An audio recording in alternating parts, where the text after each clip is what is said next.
Coaching debuts are always interesting because it truly is the great unknown. I know going into the season that Dan Campbell is going to be aggressive. I know going into the season that Andy Reid is going to be good at managing 2-minute drill situations. I know going into the season that Raheem Morris is going to drive me up the wall with some of his in-game management decisions. But guys like Aaron Glenn, Liam Cohen, and Brian Schottenheimer, I have no clue what we're getting. And we have one of those instances during this game right here between the Arizona Cardinals and the New Orleans Saints with new Saints head coach Kellen Moore. Usually, the first test for the coach and how they manage a game is how they manage the clock and the situation inside the final 2 minutes of the first half. And we have that here with the Cardinals inside the red zone and the Saints having all their timeouts. While this stinks for the Saints that the Cards are driving, at least you get the ball back with plenty of time, even if you don't get a stop. You'll have time for an extra possession and have a chance to double dip.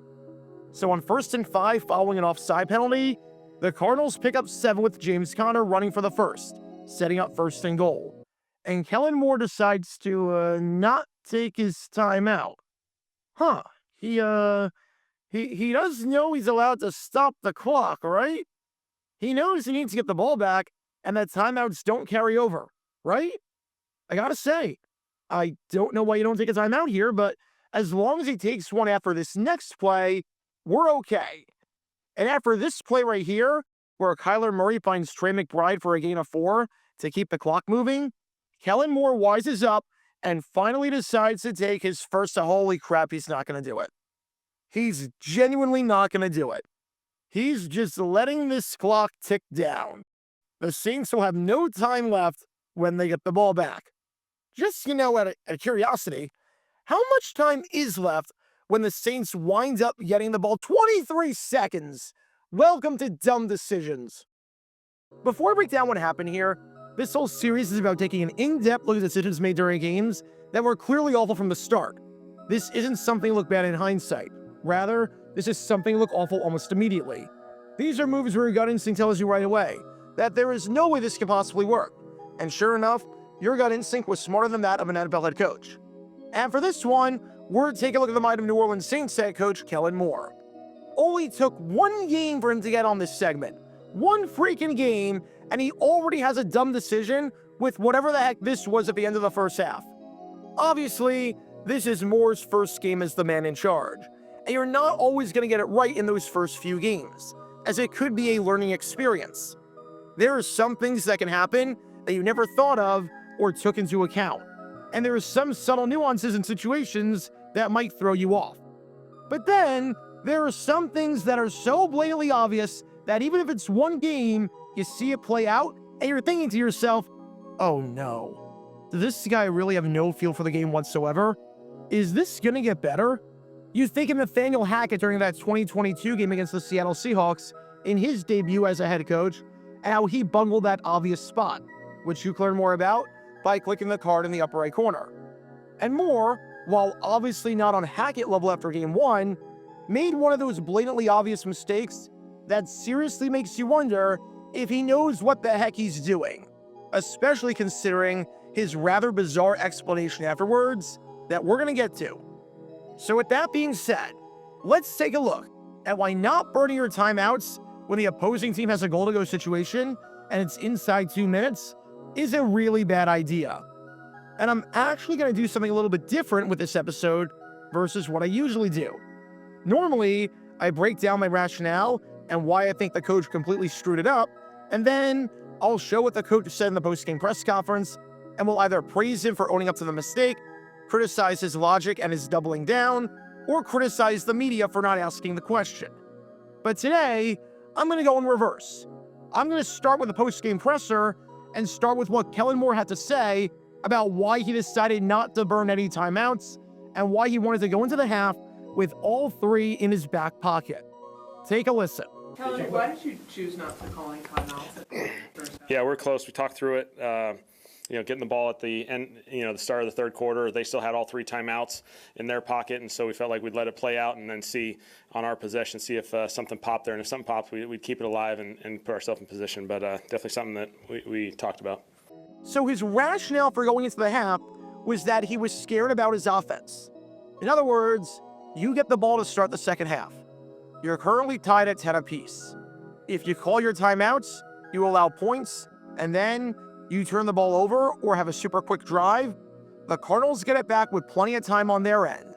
Then the Cardinals can make it a 2-score game since they have timeouts to work with and can use the middle of the field without any concern, and then you're in serious trouble. A 1-score deficit at the halftime break isn't the end of the world, but a 2-score deficit is.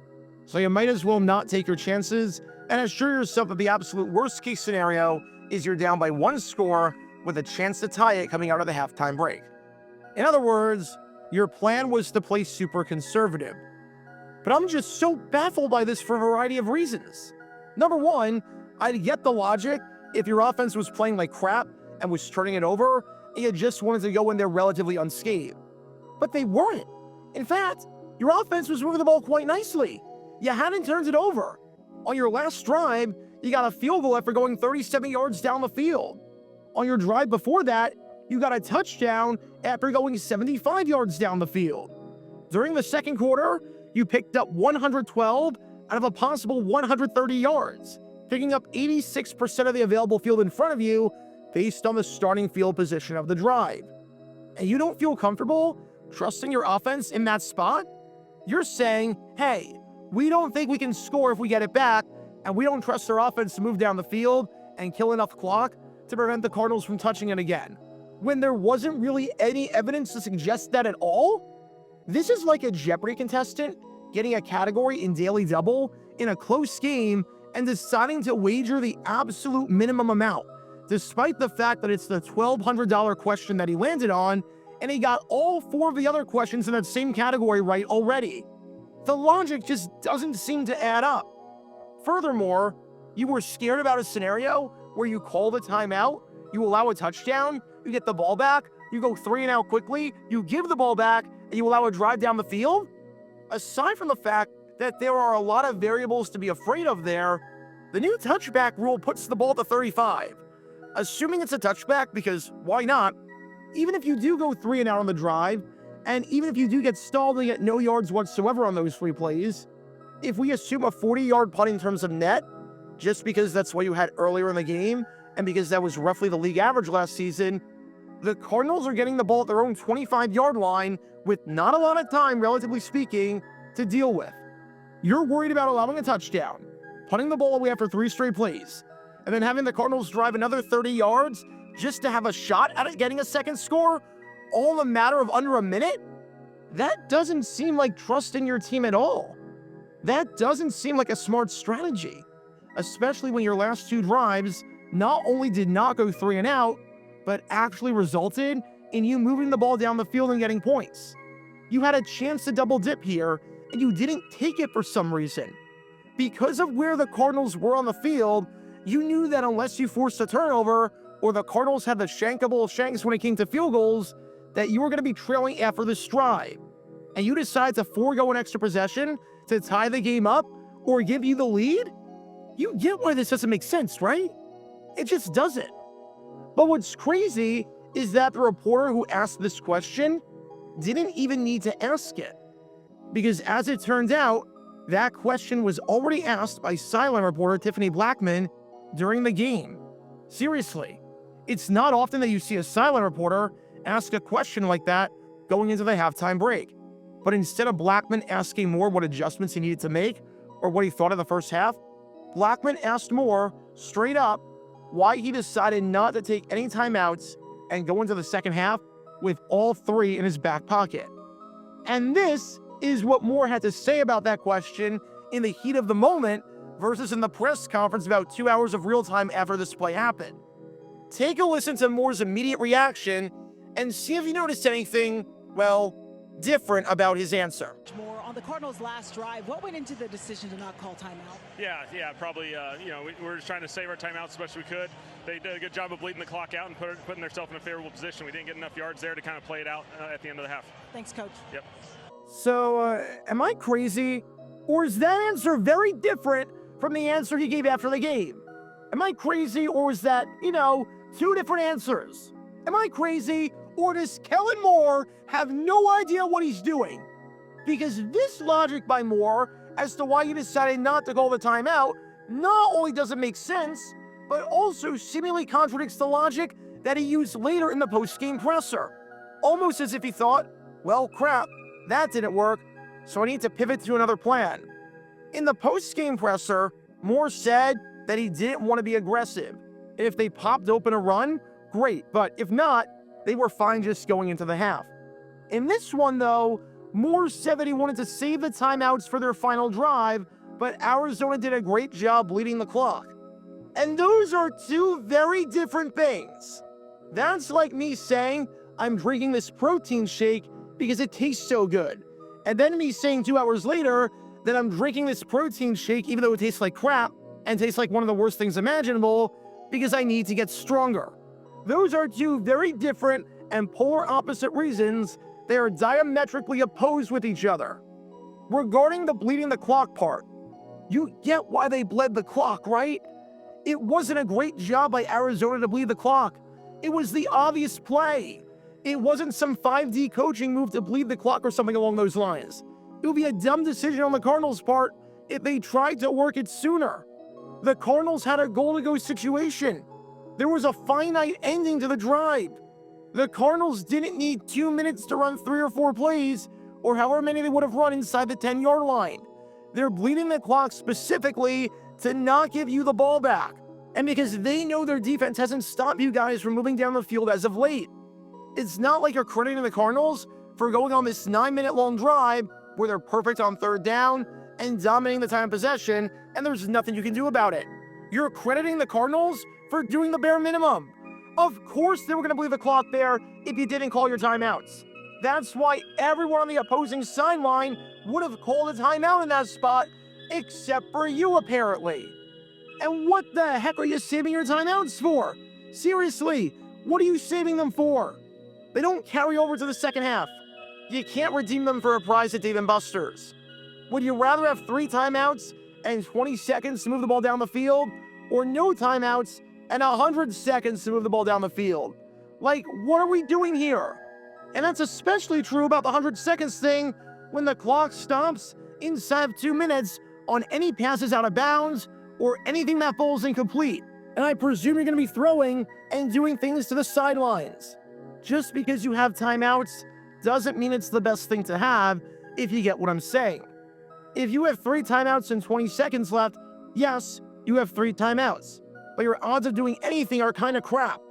If you have no timeouts or 1 timeout and 1:30 left, yes, you don't have your full arsenal of timeouts, but you can move the ball down the field and run your offense and run 9 or 10 plays potentially. It's not just the fact that Kellen Moore completely bungled the situation. It's the contradictory logic that is driving me up the wall. You said at the half that you did this because you wanted to be aggressive and get something on the final drive. You said after the game that you wanted to be conservative and didn't want to give the ball back to the Cardinals in case things went haywire. Newsflash, you can't do both at the same time. You can't serve 2 masters. You can't simultaneously have an aggressive game plan and a conservative game plan. That's like saying that you want to use your driver off the tee box because you want to go for the green and 1, while also saying that you're using your driver because you just want to lay up on 2. That's not how this works. That's not how any of this works. I genuinely don't know what Kellen Moore was thinking here, but if this is a precursor to what we're going to get this season, oh boy.